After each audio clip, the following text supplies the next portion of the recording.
तब जब वो उन्होंने अहिल्या का को तार दिया, पर सतपद पावन शोक न सावन, प्रगट भई तप पुंज सही, देखत रघुनायक जन सुखदायक, सन्मुख होई कर जोरी खरी। जब रघुनाथ जी ने उसको तारा तो सामने आके वो खड़ी हो गई और फिर उन्होंने कहा आशीर्वाद दीजिए। प्रभु ने आशीर्वाद दिया कि चलो तुम पति धाम में जाके तुम भी विश्राम करो और वो तुमको वैसे ही स्वीकार कर लेंगे। अब अहिल्या को तार के फिर आगे बढ़े और जब चले तो कई ऋषि मुनि विश्वामित्र जी के साथ हो लिए। उनके सबके साथ ये लोग गए, सरोवर पर स्नान किया और हर्षि चले मुनि वृंद सहाया, बेगी विदेह नगर नियर आया। देखिए जंगल में से पार करके गए, राक्षसों को मार के गए, कर्तव्य पूरा करते गए और जब पहुंचे तो विदेह नगर के पास गए। और इतना सुंदर है विदेह नगर, जनकपुरी जो है।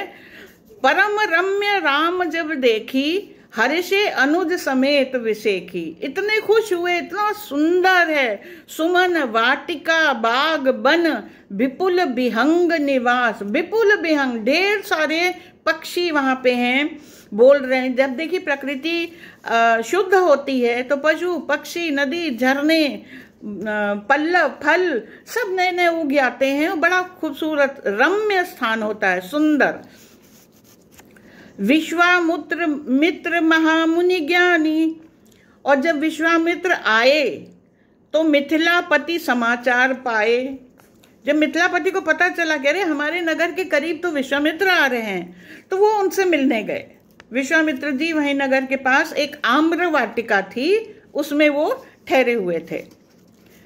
जब दशरथ जी वहां पहुंचे विश्वामित्र के पास, तो तब राम लक्ष्मण आए वहां। राम लक्ष्मण को यह भी नहीं पता कि हम लोग कहाँ ठहरे हैं या क्यों हैं, लेकिन जब वो नगर में से बगल से गुजर रहे थे, सारे जनकपुर वासी इन दोनों राम और लक्ष्मण को इतने प्यार से मोह से देख रहे थे। इतने सुंदर, लावण्य से भरे, इतनी सुंदर मधुर मूरत उनकी। तो दशरथ ने जब देखा कि ये ऋषि के साथ ये दो कुमार कौन है, उन्होंने पूछा। मूरत मधुर मनोहर देखी, भयउ विदेह विदेह बिसेखी। जब उनकी मधुर मूरत देखी विदेह ने, देखिए जनक जी को विदेह कहते हैं, दो तीन कारण हैं। देह के जितने भी गुण होते हैं, जितने भी आग्रह होते हैं देह के, जनक जी उन सबसे ऊपर हैं। दूसरी बात, वो जब उनका जन्म हुआ था तो उसकी कहानी अभी आगे आपको बताएंगे। वो जिनसे जन्म हुआ था वो देह रहित थे, वो वायु रूप में चेतना अवस्था में थे। अभी आगे उनकी चर्चा आएगी। तो उन्होंने पूछा, कहु नाथ सुंदर दो बालक मम हिति। नहीं, उन्होंने बताया कि ये जो दोनों बालक हैं, मुनिकुल तिलक कि नृपकुल पालक। ये मुनिकुल के तिलक हैं, कोई दो मुनियों के बालक हैं ये, या नृपकुल कोई राजा के कुल के ये बालक हैं। तो विश्वामित्र ने क्या बताया, रघुकुल मणि दशरथ के जाए, मम हित लागी नरेश पठाए। ये दोनों राजा दशरथ के पुत्र हैं और मम हित, मेरे भलाई के कारण राजा दशरथ ने इनको मेरे साथ भेजा है। सुंदर श्याम गौर दोई भाता, आनंद दहु आनंद के दाता। और ये सुंदर श्याम जो दोनों हैं, देखिए एक चीज और बताएं, रामचरितमानस तुलसीदास जी ने जो रची, जो इसमें राम की महिमा है, जो अन्य अच्छे जो विचारों की महिमा है, जो कि संपादन करना चाह रहे हैं वैदिक धर्मों का या शास्त्रों का या अच्छाइयों का, उसके अलावा रामचरितमानस में सबसे बड़ी बात, एक और बड़ी बात है कि तुलसीदास जी साहित्य के दृष्टि से बहुत बड़े महान साहित्यकार थे। जो लेखनी इनकी है, जो शब्दों का जो एक लगाना है एक क्रम से, बहुत जितने प्रकार के अलंकार हो सकते हैं हिंदी व्याकरण में, सब तुलसीदास जी ने इसमें इस्तेमाल करे हैं। आपने पहले अभी हमने बताया कि जब विदेह ने देखा राम लक्ष्मण को तो भयउ विदेह विदेह बिसेखी।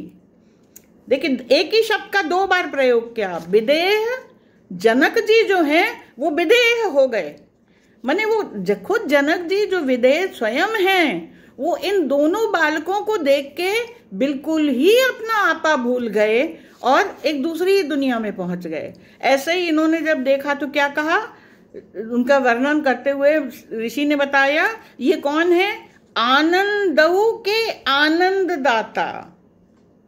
आनंद, आनंद अपने आप में एक इतनी उच्च एक भाव है, आसानी से आता नहीं किसी को। खुशी भले मिल जाती है, आप दोनों में अंतर समझिए। खुशी मिलना बहुत सरल है। हमने एक आइसक्रीम खा ली, हमें खुशी मिल गई, संतोष मिला, और हमें कोई और बढ़िया चीज मिल गई तो खुशी भी मिली। लेकिन आनंद मिलना बहुत कठिन चीज होती है, और जब आनंद मिल जाता है तो उससे बड़ी कोई तृप्ति नहीं होती। भगवान के गुण में है चिर आनंद भी है। तो ये जो रामचंद्र जी हैं ये क्या करते हैं, ये केवल आनंद स्वरूप नहीं है, आनंदों को आनंद देते हैं। यदि आप आनंद को साक्षात अगर मनुष्य बना लें, उसको पर्सोनिफाई कर लें, तो इस आनंद को भी वो आनंद दे देंगे। देखिए इतनी एक सुपरलेटिव डिग्री की जो ये बात तुलसीदास जी ने कही है, यही उनकी इस कवित्व को इतना महान बनाती है। चलिए फिर रात हुई, ऋषि के यहाँ रुके, सोए सब लोग, सुबह उठे। अब जब ऋषि ने देखा कि इतनी सारे रामचंद्र जी पूरे रास्ते भर, एक बार उन्होंने याद नहीं किया कि माता पिता की याद आ रही है या हम कहाँ जंगल में भटक रहे हैं। उन्होंने देखा कि हम इत्मीनान से ऋषि की सेवा में लगे हैं। सुबह उठे, लक्ष्मण जी सबसे पहले उठे, फिर रामचंद्र जी को उठाया, वो उठे, उसके बाद इन लोगों ने गुरु को उठाया, वो उठे। देखिए गुरु भी जानते हैं कि ये ईश्वर स्वरूप है। राम को खुद ही भान है कि वो धरती पे आए हैं लीला करने, लेकिन यहाँ पे क्योंकि गुरु के साथ हैं तो महत्ता राम की नहीं है, महत्ता गुरु की है। वो उठे, गुरु की सेवा करी, गुरु के जो कुछ उनकी आवश्यकताएं थी उसको सबको पूरी करी। इसमें एक सबसे बड़ा सिखावन यह है कि कोई बड़ा होता है तो उसका आदर सम्मान होना चाहिए, जो कि सतयुग में था। कलयुग में ये गायब हो गया। कोई अगर आपके माँ बाप आ जाते हैं तो आप कहते हैं कि मेरे माँ बाप मेरे साथ रहने आए हैं, अपनी भाषा बदलिए। पिताजी का घर है, वो अपने घर थोड़े दिन के लिए आए हैं, मुझे सौभाग्य मिला है कि मैं इनकी सेवा करूं। तो ये एक सिखावन राम लक्ष्मण के द्वारा कि जब वो गए, उन्होंने जब सुबह हुई, उन्होंने कहा अच्छा आपको पूजा करनी है तो आपको पूजा के लिए पुष्प चाहिए। तो उन्होंने क्या कहा, समय जानी गुरु आयसु पाई, लेन प्रसून चले दो भाई। कि अब सुबह हो गई है, आपके पूजा का समय है, यदि आप आज्ञा दें तो हम प्रसून, प्रसून मतलब फूल, सुमन लेने के लिए हम जाएं वाटिका में। तो गुरु ने कहा ठीक है जाओ, वहां पास ही में एक पुष्प वाटिका है, वहां पे चले जाओ। अब देखिए ये योग बन रहा है।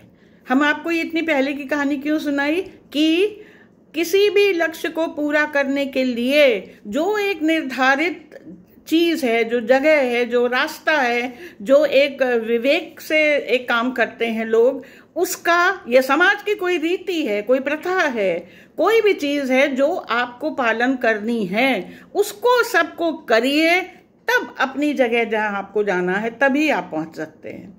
तब गुरु ने देखा कि हाँ इन्होंने सब अपना काम कर लिया, अब चलो जाइए पुष्प वाटिका पहुंच जाइए। अब जब वो वहां पहुंचे, इतनी सुंदर पुष्प वाटिका, बाग तड़ाग विलो की प्रभु हर्षे बंधु समेत, इतनी सुंदर देख करके बहुत प्रसन्न हुए, बहुत खुश हुए।